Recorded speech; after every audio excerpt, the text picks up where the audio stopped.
कस्तूरी तिलकं ललाटपटले वक्षस्थले कौस्तुभं नासाग्रे वरमौक्तिकं करतले वेणुकरे कङ्कणं सर्वाङ्गेण हरिचन्दनं सुललितं कंठे च मुक्तावली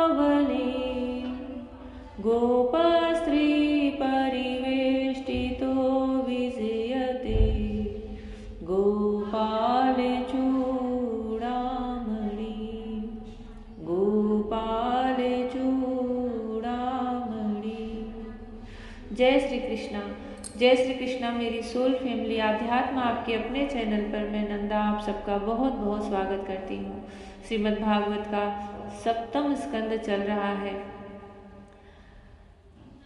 कुशी नरेश राजा की मृत्यु के बाद उनकी रानियों का करुण क्रंदन सुन करके और उनके उस मृतदेह का अंतिम संस्कार करने के लिए न जाने देखकर यमराज स्वयं वहां पर एक बालक का वेश धर कर आए। उन्होंने उन रानियों को देखकर बड़े ही आश्चर्य में सोचा और उन्हें समझाने के लिए उनसे वह बात कही। श्री सुखदेव जी कहते हैं, यमराज बोले, बड़े आश्चर्य की बात है, ये लोग तो मुझसे सयाने हैं, क्योंकि वह एक बालक का रूप पकड़ करके समझाने के लिए आए थे। ये लोग तो मुझसे सयाने हैं, बराबर लोगों का मरना जीना देखते हैं, फिर भी इतने मूढ़ हो रहे हैं। अरे यह मनुष्य जहाँ से आया था वही चला गया, इन लोगों को भी एक न एक दिन वही जाना है। फिर झूठ मूठ के ये लोग इतना शोक क्यों करते हैं? हम तो तुमसे लाख गुने अच्छे हैं, परम धन्य हैं, क्योंकि हमारे माँ बाप ने हमें छोड़ दिया है। हमारे शरीर में पर्याप्त बल भी नहीं है, फिर भी हमें कोई चिंता नहीं है। भेड़िए आदि हिंसक जंतु हमारा बाल भी बांका नहीं कर पाते। जिसने गर्भ में रक्षा की थी वही इस जीवन में भी हमारी रक्षा करता रहता है।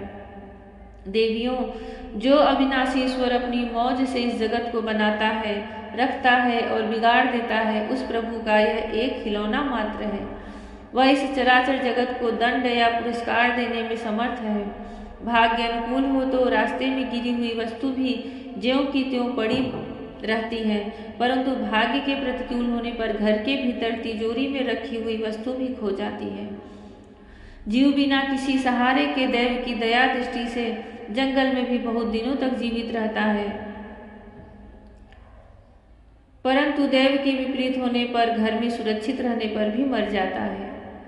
रानियों, सभी प्राणियों की मृत्यु अपने पूर्वजों की कर्म वासना के अनुसार समय पर होती, अपने पूर्व जन्मों की कर्म वासना के अनुसार समय पर होती है और उसी के अनुसार उनका जन्म भी होता है। परंतु आत्मा शरीर से अत्यंत भिन्न है, इसलिए वह उसमें रहने पर भी उसके जन्म मृत्यु आदि धर्मों से अछूता ही रहता है। जैसे मनुष्य अपने मकान को अपने से अलग और मिट्टी का समझता है, वैसे ही यह शरीर भी अलग और मिट्टी का है। मोहवश वह इसे अपना समझ बैठता है।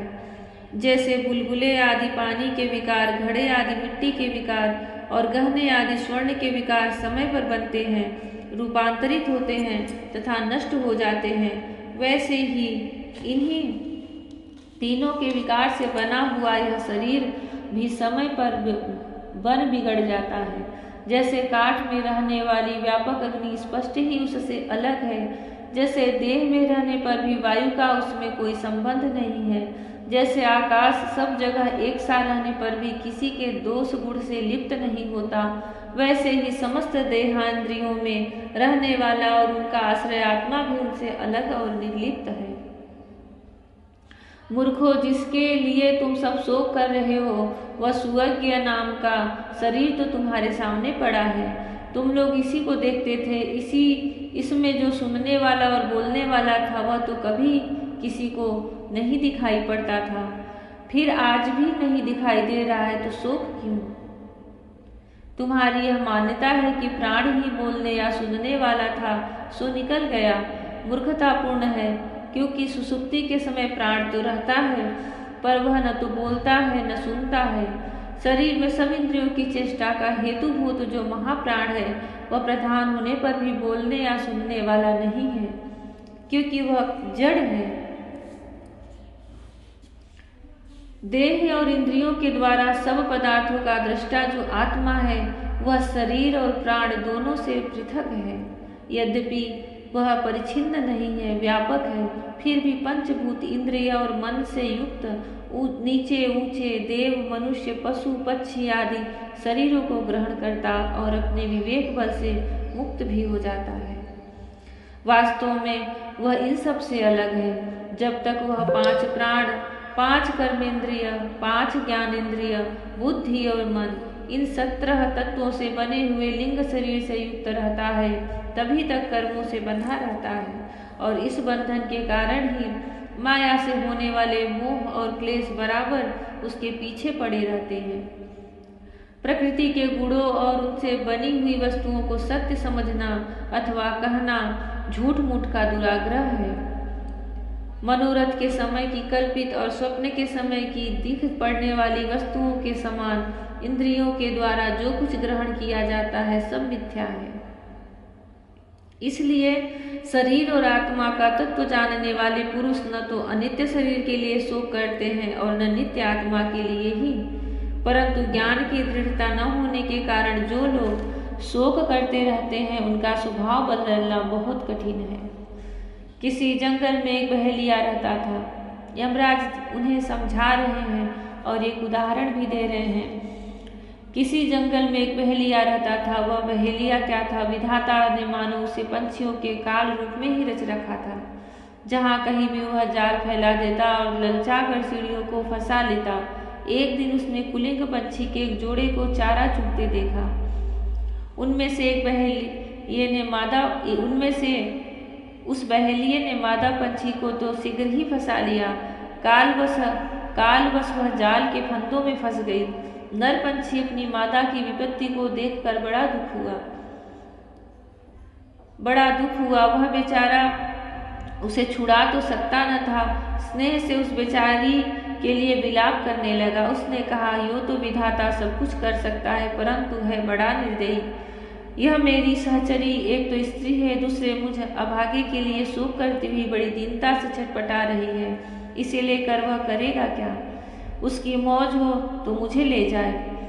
इसके बिना मैं अपना यह अधूरा विधुर जीवन तो दीनता और दुख से भरा हुआ है, लेकर क्या करूँगा? जो दीनता और दुख से भरा हुआ है, लेकर क्या करूँगा?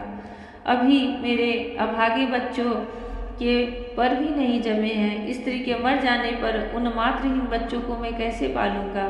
ओह, घोंसले में से वे अपनी माँ की बाट देख रहे होंगे। इस तरह वह पंछी बहुत सा विलाप करने लगा। अपनी सहचरी के वियोग से वह आतुर हो रहा था। आंसुओं के मारे उसका गला रुंध गया था। तब तक काल की प्रेरणा से पास ही छिपे हुए उसी बहेलिये ने ऐसा बाढ़ मारा कि वह भी वहीं पर लौट गया। मूर्ख रानियों, तुम्हारी भी यही दशा होने वाली है। तुम्हें अपनी मृत्यु तो दिखती नहीं और इसके लिए रो पीट रही हो। यदि तुम लोग 100 बरस तक इसी तरह शोक व छाती पीटती रहो तो भी अब तुम इसे नहीं पा सकोगी। हिरण्यकशिपु ने कहा, उस छोटे से बालक की ऐसी ज्ञानपूर्ण बातें सुनकर सब के सब दंग रह गए। उसी नर नरेश के भाई बंधु और स्त्रियों ने यह बात समझ ली कि समस्त संसार और इसके सुख दुख अनित्य एवं मिथ्या है। यमराज यह उपाख्यान सुनाकर वहीं अंतर्ध्यान हो गए। भाई बंधुओं ने भी सुयज्ञ की अंत्येष्टि क्रिया की। इसलिए तुम लोग भी अपने लिए या किसी दूसरे के लिए शोक मत करो। इस संसार में कौन आत्मा है और कौन अपने से भिन्न, क्या अपना है और क्या पराया? प्राणियों को अज्ञान के कारण ही यह अपने पराये का दुराग्रह हो रहा है। इस भेद बुद्धि का और कोई कारण नहीं है। नारद जी ने कहा, युधिष्ठिर, अपने पुत्र वधू के साथ दिति ने हिरण्यकशिपु की यह बात सुनकर उसी क्षण पुत्र शोक का त्याग कर दिया और अपना चित्त परम तत्व स्वरूप परमात्मा में लगा दिया। जय श्री कृष्ण। भागवत का जो भी अध्ययन कर रहे हैं, इस प्रसंग को जो कोई भी अपनी हृदय से आत्मचिंतन से पढ़ लेगा, सुन लेगा या सुना लेगा, उसका हर प्रकार की जो अज्ञानता होती है वह निश्चित ही उसका नाश हो जाएगा। यह तो तय है कि इस प्रसंग को, क्योंकि है यमराज साक्षात आकर के कह रहे हैं, समझा रहे हैं, धैर्य बधा रहे हैं और उनकी अज्ञानता का नाश कर रहे हैं। इसे जो कोई भी चित्त स्थिर करके ध्यान से भगवान के चिंतन में इस ज्ञान को समझेगा, उसकी अज्ञानता की नाश होगी और उसे भगवान श्री कृष्ण की प्राप्ति होगी। जय श्री कृष्ण, राधे राधे, जय श्री कृष्ण, हरि ओम।